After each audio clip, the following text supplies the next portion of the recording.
On Tuesday, the MP Mohammed Nsereko presented the Computer Misuse Amendment Bill 2022 before Parliament for the first reading. The bill seeks to regulate the use of social media networks. The objective of the bill is to enhance the provisions on unauthorized access to any information or data, prohibits sharing of any information relating to a child without authorization from a parent or guardian, and prohibits sending or sharing of information that promotes hate speech. The bill also seeks to criminalize sending or sharing false, malicious, and unsolicited information, and to restrict persons convicted of any offence under the Computer Misuse Act from holding public office for a period of 10 years. Derek Bazeketa, a lawyer, says the bill was not brought in good faith because there are existing laws that address what Nsereko wants it to do. Alan Sempala, the head of legal at Unwanted Witness, agrees with Bazeketa. Data Protection and Privacy Act.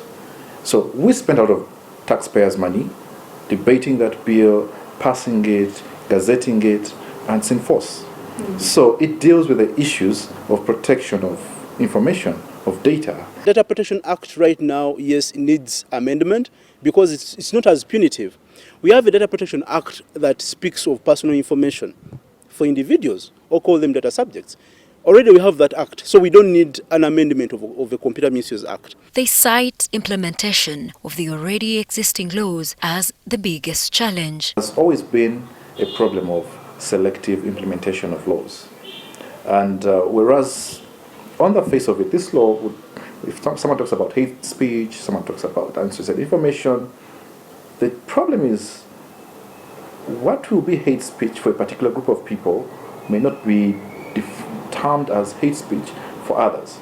According to Bazeketa, government should entertain the different opinions and views of people and save them because the public could be right sometimes. That we protect the views of other people, especially the views that we do not want, the views that we do not like. That is the very essence of the freedom of expression. It's to protect the minority because society deems something to be so bad, an idea to be offensive. That is, the Supreme Court said, we actually need to protect that view. The two lawyers say that the bill, if passed, will ensure selective enforcement of the law. See more people being held without fair hearing. And I think they've also failed to prove it before courts.